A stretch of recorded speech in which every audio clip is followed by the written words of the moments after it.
Hey, Mike Florio was talking, and in regards to the quarterback competition, he said the key is to get Justin Jefferson on board. At the end of the day, it's year 7 for Justin Jefferson. He wants to win.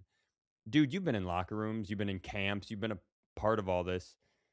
Is it as simple as that? We're all having all these conversations and ideas and talking it out, but at the end of the day, he's the franchise's most important player. He drives winning. Is his vote of confidence essentially, does earning that earn you the starting job? I mean, when you phrase it like that, no, I don't think that you have to have him. You don't have to get his seal of approval. But I also think that Florio sort of insinuates that on board means it's a binary situation. It's either he's in or he's out. He's on board, he's not on board. And I don't think it's that clear cut. Um, so my simple answer is like no, but there's a lot of context here. Do you and should you take your best player on your team, who's ultimately has to be, his production relies on the quarterback spot? Do you want to have conversations with him? Do you want to ask him like, "Hey, what are you feeling about Kyler? What are you feeling about JJ?" Of course you're going to have those conversations. You're going to have those, just not in a formal setting. It's just going to be in the meeting room. It's going to be maybe in the hallway. It's going to be, on the field as you put your arm around him and like he has a good player, a bad player. I'm like, "Yeah, would you think? Like, do you think Kyler put that on you? Like, how was the timing of that?" Are you going to have all those micro conversations throughout all of training camp? And is that ultimately going to end up being a larger part of KOC's and Nolan's kind of thought process? Sure. But I don't think they're going to sit down at the end of the day on the night that they have to make a decision and be like, well, Justin Jefferson thinks this. And by gall, if we don't go with what Justin Jefferson thinks, then I don't think that we should do this. So, no, I mean, it's going to have some weight. There's going to be some respect given to Justin Jefferson, but I don't think that he has to be 100% on board with whatever they're thinking. That makes a ton of sense. I would argue this middle ground where I'm just prone to assume Justin Jefferson's vote of confidence probably coincides with the important decision makers, not because they're trying to appease him, but because they all see football the same way. Uh, Yeah, Talking about somebody else in the media, Mina Kimes, she said, and I would love to get in. She was like, Justin Jefferson should never have a season like he had last season, never. agreed. Yeah, And the statistic that she threw out was uh, JJ McCarthy had a 28% off target rate when throwing to Justin Jefferson. By comparison, Kirk Cousins and Sam Darnold were about half of that, 14%. And this isn't to bag on JJ because whether it's an improved JJ, whether it's Kyler, whether it's somebody in the future who like that number can't be 28. You, Justin Jefferson drives winning he's one of the few wide receivers I think in modern NFL history who can really drive winning, who can be an engine. That's pretty, you can have great wide receivers, but it's pretty rare to be able to truly do that. And I wonder, you remember when KOC told that story about how JJ came to him right after he got the job and he was like, "Hey, how did Cooper get so open?" yes, Right? yeah, And the insinuation has always been what KOC can do and what Justin's skill level is are this marriage that really lets him as a wide receiver be the engine that drives winning. So I I still do think Florio's right in the sense that I think if he earns Justin's vote, if Justin's walking around going, this dude's good, he's the one who's doing it right. I wonder if other important people are going like, I don't know if you're right about that, Justin. I think they're just so in sync offensively that what he thinks is probably going to be what the larger group thinks. yeah. I think it's going to be a supporting asset for sure because of just what you said, where KOC knows that Justin Jefferson knows ball, Yeah. and he's been in this offense Yeah, he's long not enough. just a talent.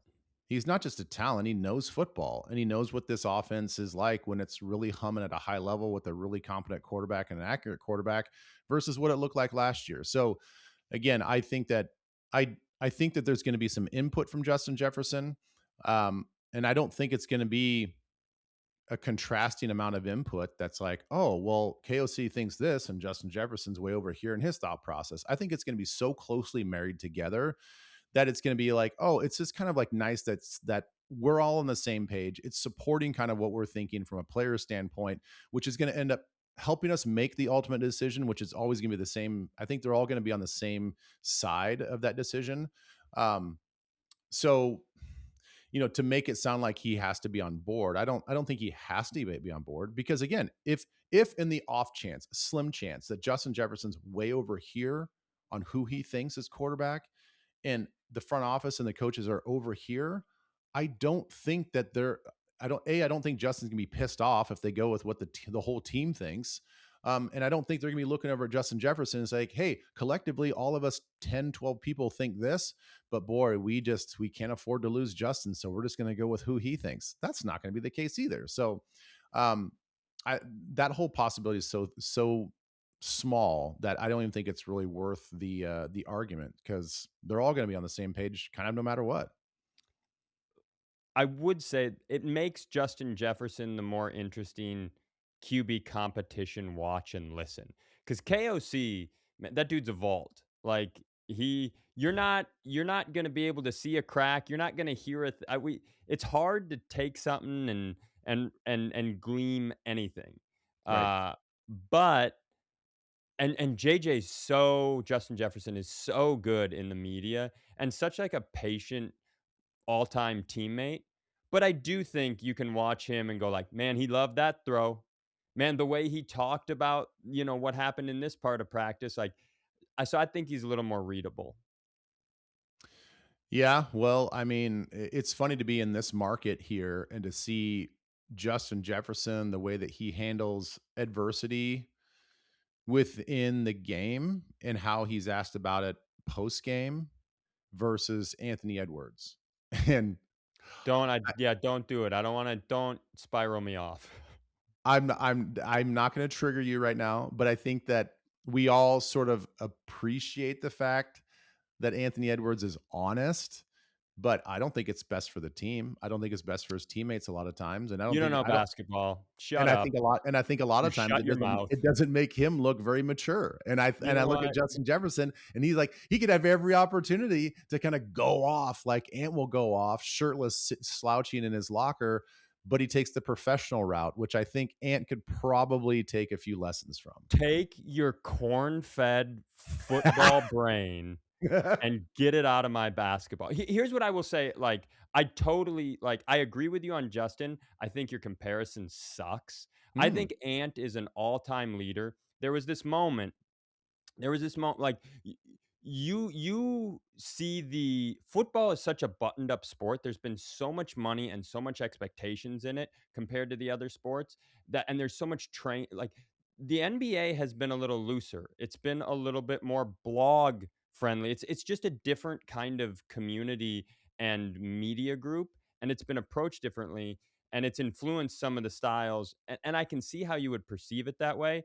But I got to tell you, I remember Ant after that Denver game, where they won game 7, he and Kat were sitting at the table, and Kat's going on about like, "Man, nobody believed in me. It's been so hard to be in this organization until all these guys got here."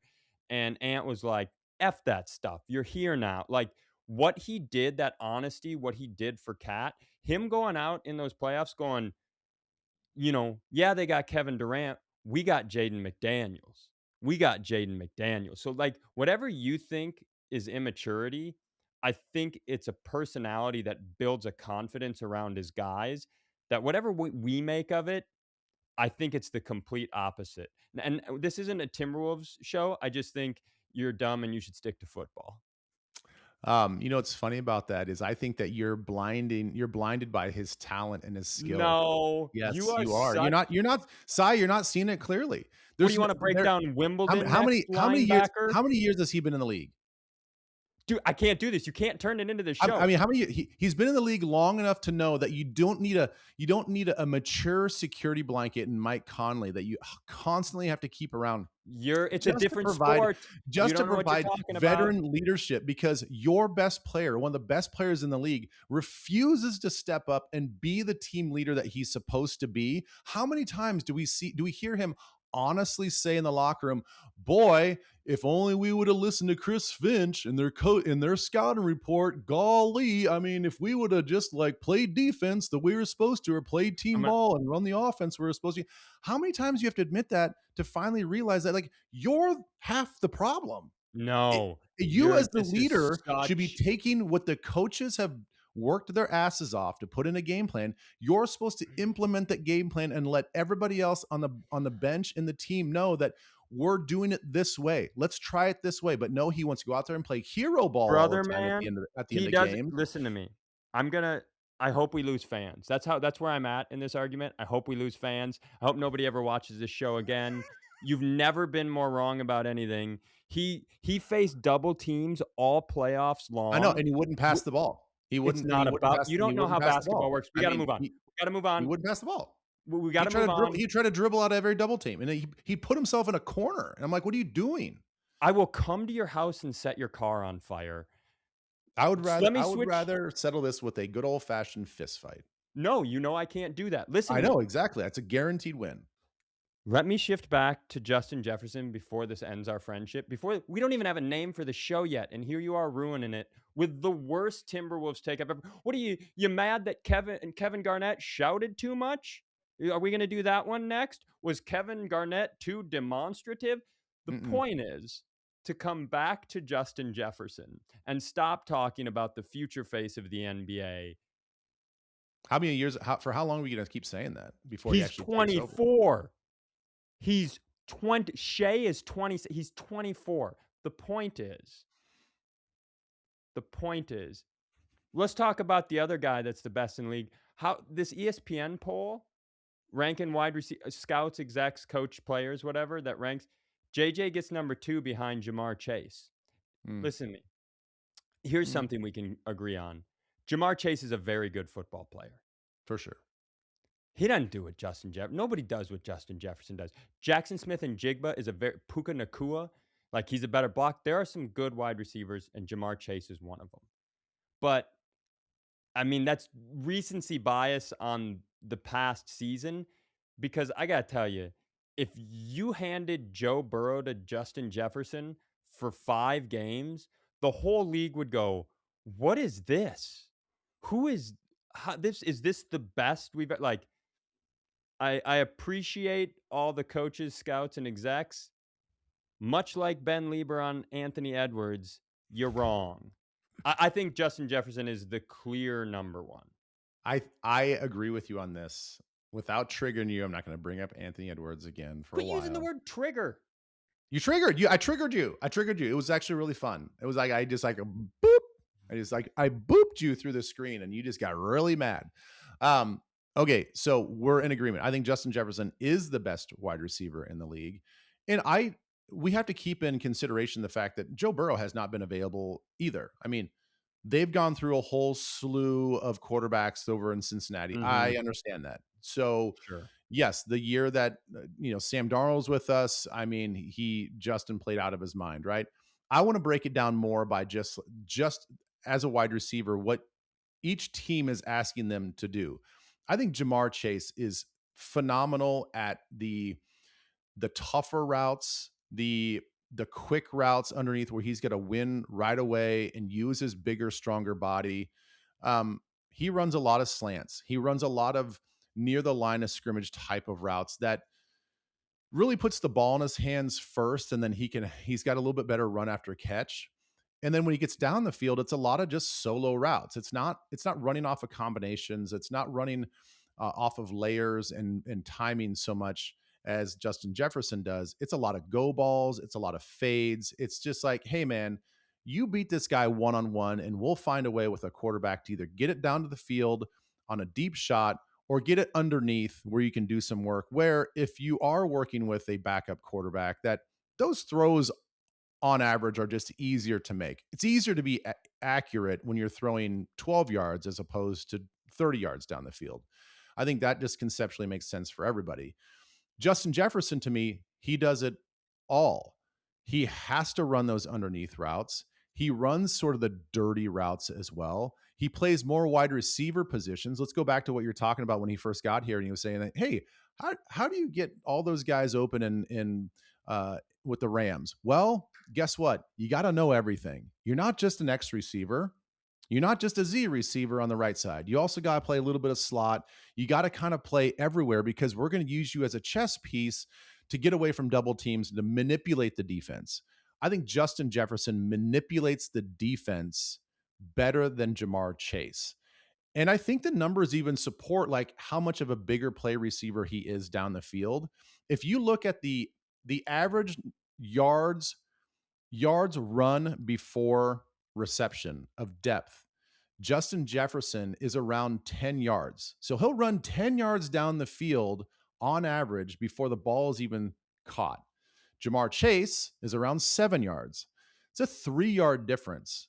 And I know that doesn't sound like much, but in reality, that's a big issue when you're talking on average in real time. And then at the same time, Justin Jefferson has better hands. That is fact. That is actually shown in the statistics. He has a drop rate of 2.6%. Jamar Chase, 5.2%. There's been a lot of balls being thrown to each one. I mean, the sample size is large Yeah. for each one. So you are 3% better at catching the football than Jamar Chase. So I think he's a more complete receiver. He runs more high quality routes where he actually manipulates the defense and has to run within layers of the offense to get himself open and to get other guys open. And I think he runs further down the field and he catches the ball just better. Totally agree.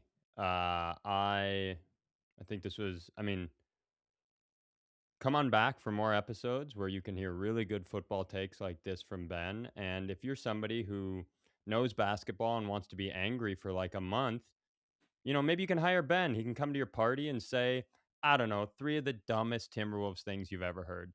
He's Ben. Do you have like a speaking agent, a public appearance agent that I we could do. plug? Yeah, Yeah. Yeah. I yeah. can, I can come to any event you guys want. If you guys, if you as an audience are as soft and thin skinned as Cy Amundson and can be triggered so easily, give me a call, give me a ring, email me, reach out on my DMs, and I can come and do that for you. He's the future face of the league. I don't agree with your takes. I look forward to all the old dads in the comments who coached 2 years of sixth grade basketball who are going to have your back.